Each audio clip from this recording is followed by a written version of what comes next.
Okay, so they wouldn't hunt here. Okay, not unless it was a ceremony.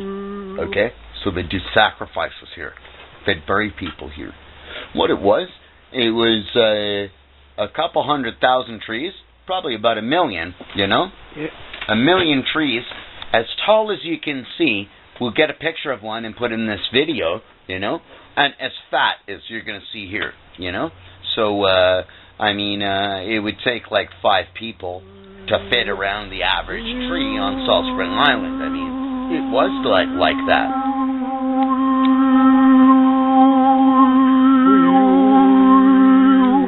Il y en a qui l'appellent le Thunderbird, le Thunder Island.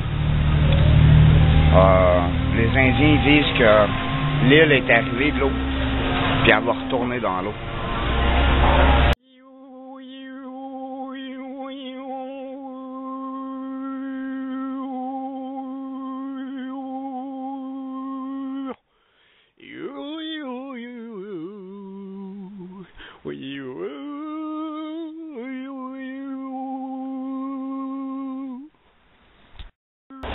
There's prophecy about it, and the reason is the Indians used it as a burial ground, this island, but they feel that it's built on the backs of turtles, so the whole island will come upside down on its back and sink. That's why they never stayed here.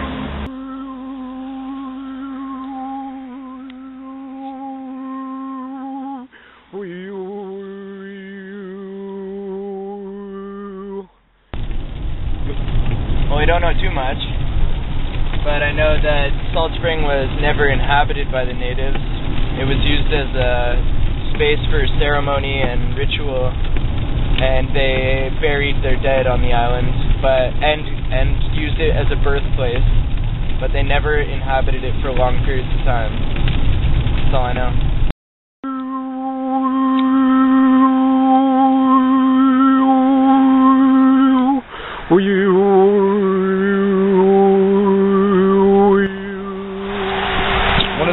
Places on this island is actually part of the Tahousat band's properties here, and it's off the south end of the island. It's called the Indian Reservation Lands, and it's all along the beach.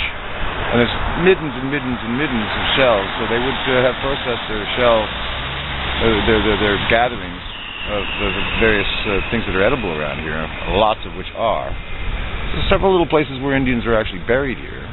And one of the things I've been told about why they didn't settle here was that this was a meeting ground for having wars and little conflicts, settle issues. It's also a place where it wasn't quite wealthy enough to sustain a living village without long transportation trips and canoes to get to places. Like some of the best villages on the coast are at the confluences of rivers coming out, where there'd be a lot of salmon. All they had to do was go over, or villages up around the High Fraser, where the fishes are jumping in net. You know. Oh, yeah. So this place, but what's interesting about this place is there's so much occupation by Native Americans, or Native Canadians, or Native Salt Spring Islanders, or Native Territorials around here, that my brother has probably found over 200 specimens of stone, tool, tar carving, chisels, adzes, I guess that's sort of the same thing, but also special tools that look sort of wider at the bottom with a sort of a nipple on it, where you pound these holes in a piece of cedar wood, and then the other side has another thing that helps you pry them apart. And these things are big and they're beautiful and they're heavily made. You know, they're wider at the bottom. I could send you, my brother could send you a copy of these things, and they're real fine here. That's like, because that thing could actually build you a cedar lodge if you found it, or if you had it. So the place is very rich with a lot of evidence that they're here. And if you're ever on the beaches here looking for any things, you just look for things that are out of place. So you match in your mind all the things that you can see that look sort of similar, and then you keep your eyes open for things that are dissimilar. And those will be imported jade, flint, And also, they do some beautiful work. He found some beautiful spearheads here, about this long, that thin, and they have several razor edges. It's just beautiful. With the tips still on, and they could easily be 6,000 years old. So every time a storm comes in and rearranges the coastline here, you can go out at low tide, and you will find things. Especially people like him who are very keen on it, obsessed. You know, they will find it. So it's fun. Do you know what the price of the gas is right now? No, I don't drink this stuff. No. Fait que c'est un endroit qui est sacré pour la chasse, la pêche, mais surtout c'est un burial ground. C'est un endroit où ils viennent enterrer leurs morts, faire leur cérémonie. Les Indiens y arrivaient de partout, de Duncan, Saanich, pour venir ici chercher du sel aussi. Salt Spring s'appelle Salt Spring parce qu'il y a 2 sources de sel qui sortent de la terre. C'est une formation qui se crée à cause que c'est entre les parois des roches. L'eau de la mer se ramasse, puis ça continue, ça se repousse, ça se fait comme repousser. Fait que c'est vraiment comme une source de sel. Il y en a 2 ici sur l'île. Je crois qu'ils sont toutes les 2 sur des terrains privés. Mais que ce soit à Ganges, que ce soit à Vesuvius, que ce soit à Fulford, il y avait des longhouses aussi. Tu peux voir comme il y en a quelques-uns ici dans le coin. Ça s'appelle des Wild Scented Juniper. Ouais. Ok. Je pourrais t'en montrer. Le plus gros est en arrière là-bas. On avait vu, tu m'en avais montré. Ouais, ok. Ouais. Mais ça, ces arbres-là, ils étaient plantés en face des longhouses. Ok. Pour garder les mauvais esprits éloignés. Mais aussi comme parfait, ça garde les bébêtes aussi à l'extérieur. Okay. C'est pour ça que tu mets ça dans tes closets pour pouvoir garder les mythes. Tu t'éloignes les mythes avec. Là. Fait que grosso modo, là, il y a eu tellement de changements. Quand les Chinois sont venus ici, il y avait beaucoup de Noirs aussi qui sont montés des États-Unis, qui sont venus se réfugier ici. Puis ça a été comme un cercle, comme différentes espèces de personnes sont vraiment venues comme s'installer ici. Il y a encore pas mal, il y a bien des vestiges que je pourrais te montrer, c'est plate que je m'en vais aujourd'hui. Mais il y a bien des vestiges que je pourrais te montrer, où ce qu'ils faisaient brûler leur bois pour créer leur charbon, tu peux voir, il y en a encore des trous qui sont dans Mouets Park là-bas. Ouais, il y a eu bien des... Il y a eu bien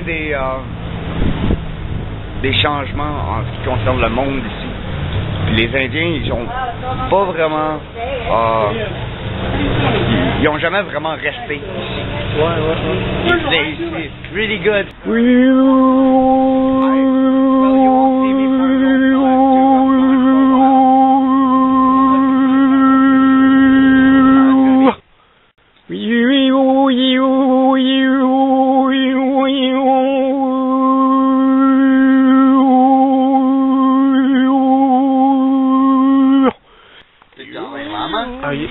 He took a flight over Salt Spring Island en route to Beijing, China, okay, or the closest port, okay, so from Vancouver to Beijing, and he ended up flying over Salt Spring Island, and he pointed down, and this is supposedly, that's what the Dalai Lama is the reincarnation of the Buddha, okay, so every year that the Dalai Lama dies, okay, is they have his old clothes, okay, they put them down in a set of children that were born the same day that he died, and whichever child runs towards the Dalai Lama's clothes, okay, it's apparently the reincarnation of the Buddha. Okay? So that's why when he was flying over top of Salt Spring Island from Vancouver en route to Beijing, you know, in search of Tibet and Nepal, you know, his homeland of the Himalaya, you know, or wherever he was out to. You know, I don't know that he was from Vancouver to Beijing, but I do know that he flew over top of Salt Spring Island, which is an island that the natives, they never really settled on, just because it was too spiritual, and the trees were too high, and it had this mist blowing around it, just because you'll see the mist, it settles in the top of the highest trees, you know, but imagine you had 100,000 of them there, you know, and then you have your own cloud system that was about 250 feet up, you know. So the Dalai Lama, he flew over at one point, and he points down at Mount Swan, which is on Salt Spring Island. He says, this is an energy center. And everybody agreed. All the natives had said that that was true, you know. And so that the Dalai Lama, he points down, he says that that's an energy center for the heart chakra of the world. And they had all agreed too. Now, the principal mineral in shamanism, at least in our area of the world, that our witches are concerned of, is quartz crystal.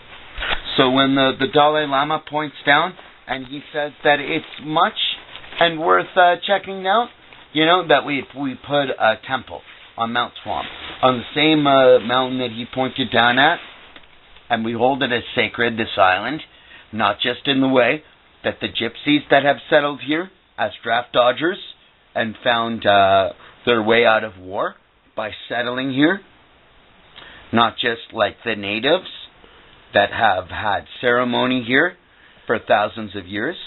I don't know if you've ever heard of Pangaea, no. Which is one of the supercontinents. Okay? There was Gaea and Pan. Okay?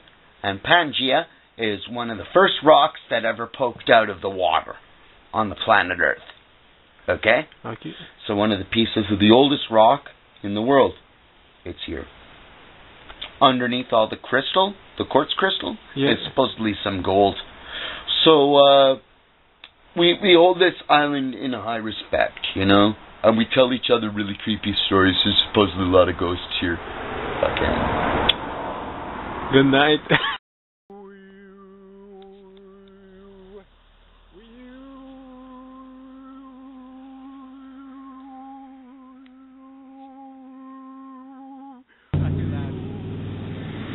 So the Sawit Native Reserve is called Wanda Neck, which means move your butt over. But